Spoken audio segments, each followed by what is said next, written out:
नमस्कार साथियों, मैं हूं डॉक्टर आनंद भारद्वाज। ले आया हूं आपके लिए एक बहुत ज़बरदस्त टॉपिक पूजा के बारे में। इस वीडियो में आपको 3 बहुत बड़े बड़े सवालों के जवाब दूंगा मैं, जो आपके माइंड को हमेशा घूमते रहते हैं, परेशान करते रहते हैं, सच्चाई आपको नहीं मिलती। जी हाँ, आप मुझसे उम्मीद भी करते हैं।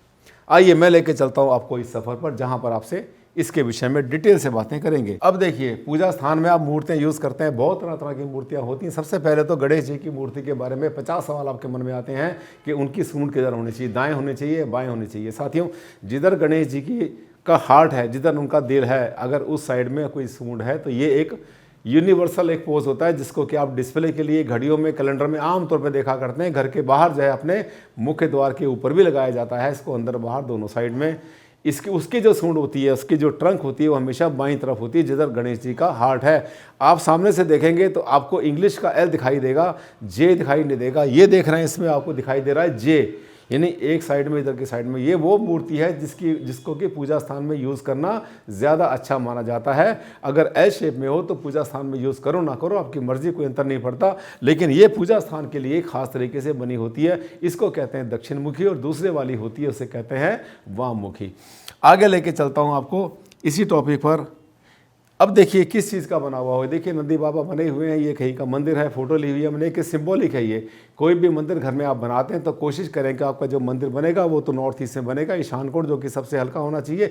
कोई वजन वहाँ पे नहीं होना चाहिए, इसलिए वहाँ पर पत्थर का मंदिर बनाने से या पूजा स्थान बनाने से बचना चाहिए। अगर बना रहे तो बहुत क्यूट बने, छोटा सा बने, वजन ना हो, ज़्यादा भारी ना हो। विशाल मंदिर घर के अंदर जाए, ईशान कोण में नहीं बना जाता। अब इससे छुटकारा पाने का तरीका, बचने का तरीका बताता हूँ साफ, कि आप बनाएंगे ऐसा पूजा स्थान जो कि लकड़ी का बना होगा तो ज़्यादा अच्छा रहेगा।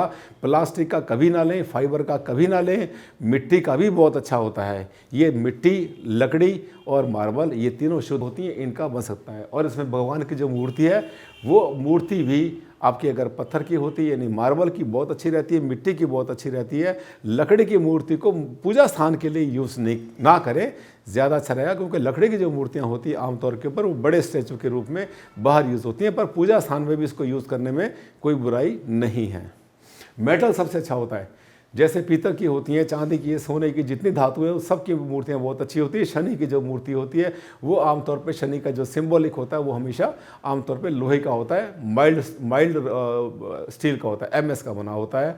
पर वो घर में उसको करना चाहिए, स्थापित नहीं करना चाहिए। ये थोड़ा सा एक ऐसा विषय है जिसके ऊपर थोड़ी सी चर्चा लोगों की होती रहती है। कोई विषय, उस विषय में कोई ऐसी बड़ी बात नहीं है।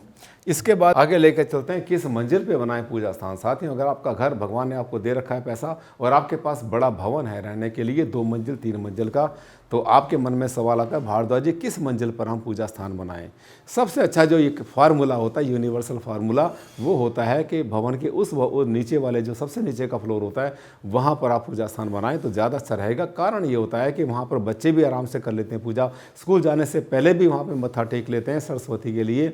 और जो घर के बड़े बूढ़े जो ऊपर चढ़ नहीं पाते, वो भी आराम से पूजा कर लेते हैं, कोई भी कर ले। दूसरी बात, आपको किचन भी उसी फ्लोर के ऊपर होती है, जहाँ खाना बनता है, जहाँ खाना खाते हैं, वहीं पर अगर किचन हो, अगर पूजा स्थान होता है तो बेस्ट होता है। लेकिन अगर किसी कारण से आपका निवास बहुत कम, आप जो है ग्राउंड फ्लोर पे रहते हैं, फर्स्ट फ्लोर पे, यानी ऊपर का जो मंजिल होता है, अगर उस मंजिल पर आप रहते हैं तो ज़्यादा अच्छा रहेगा कि उसके ऊपर आप पूजा स्थान बनाएं, क्योंकि उसकी ऊर्जा आप सबको लेनी है।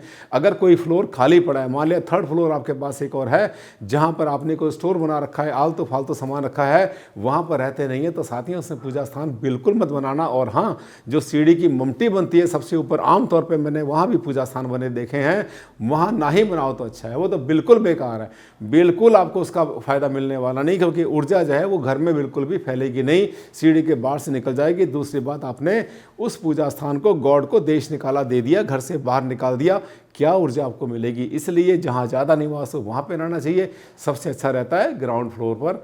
ये भी बात मैंने आपको समझा दी। इसके बाद आगे आते हैं। देखिए, जो पूजा स्थान है ये डबल हाइट का चक्कर क्या होता है कि बहुत बार लोग ऐसा सोचते हैं, ऐसा वहम करते रहते हैं कि सर मैं पूजा स्थान बनाऊंगा तो उसके ऊपर जो फ्लोर बनेगा, लोग वहाँ चप्पल लेकर चलेंगे, गंदी जगह होगी, लोग झाड़ू रखेंगे, वहाँ जूते रखेंगे, और दुनिया भर की चीज़ें उसमें होती रहती हैं। ऐसा मन में सोचते हैं।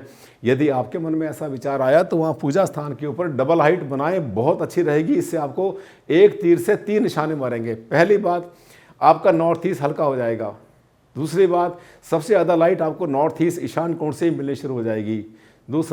तीसरी बात ये होगी कि वो भगवान जो है, जो प्रॉपर जहाँ होना चाहिए वहाँ पर उसको एक तरह से हॉरिजन मिल जाएगा, जिसको कहते हैं क्षितिज मिल जाएगा। वहाँ पर ऊर्जा पूरे घर में स्प्रेड करने के लिए मल्टीप्लाई करती है, वहाँ पे चरने की शुरू आती है वहाँ पर ऊर्जाओं की। ये 3 फायदे आपको मिलते हैं इसके डबल हाइट बनाने के। इसके अलावा अगर डबल हाइट आप नहीं बना पा रहे हैं तब भी कोई वहम ना करें, मैं आपको बता देता हूँ, सच और दिल की बात बता देता हूँ कि अगर आपका मंदिर आपने पूजा स्थान कहीं बना रखा है, नॉर्थ ईस्ट में ईशान कोण बना रखा है, अगर उसके ऊपर बच्चों का बेडरूम बना हुआ है, कोई समस्या नहीं है, टॉयलेट नहीं होना चाहिए उसके ऊपर। अगर कोई पाँव लेके चलता है, मान ले चप्पल लेके चलता है, कुछ भी लेकर चलता है, तो इसका इतना बड़ा सीरियस कोई विचार नहीं होता। हाँ, इतना कर सकते हैं आप कि जो ऊपर का कमरा हो वहाँ पे सफाई रखें, बच्चों से बोले चप्पल बाहर उतारें, और एक सेफ्टी के लिए जो मंदिर आप लेते हैं, घर का मंदिर, वो छोटा सा उसके ऊपर गुंबद होना चाहिए, ताकि एक छत और बन जाए आपके छत के ऊपर जहाँ पैर रखते हैं और उसके भगवान के दोनों के बीच में एक छत और आ जाए। और अगर वहाँ पर आप फॉल सीलिंग कर लेते हैं पूजा स्थान में, तो ये समस्या भी हल हो जाती है। और अगर ऊपर के फ्लोर में अगर आपने वुडन फ्लोरिंग कर ली, तो ये समझ लो कि ऊपर की ऊर्जा नीचे बिल्कुल भी नहीं आएगी, और ना ही कोई नीचे की ऊर्जा ऊपर पहुँचेगी। फिर पैर के रखने वाला जो सिद्धांत है वो ख़त्म हो जाता है। मन में आप वहम ना करें। और एक बात और सोच लें, अगर आप 10, 20, 50 मंजिल की बिल्डिंग में रहते हैं और आपने पूजा स्थान बना रखा है, तो क्या आपको पता है कि आपके ऊपर जो 10 मंजिल, 20 मंजिल जो बनी हुई हैं, वहाँ पर जो रहने वाले क्या वहाँ पे चप्पल लेकर नहीं आते? आपको नहीं पता। इसलिए ये भी अच्छा हो कि एक तो छतरी वाला मंदिर लें आप अपना, दूसरी बात ये करें कि वहाँ पर फॉल सीलिंग जरूर कर लें। छतरी वाले मंदिर के बारे में बहुत सारी बातें घूमती रहती है लोगों के मन में।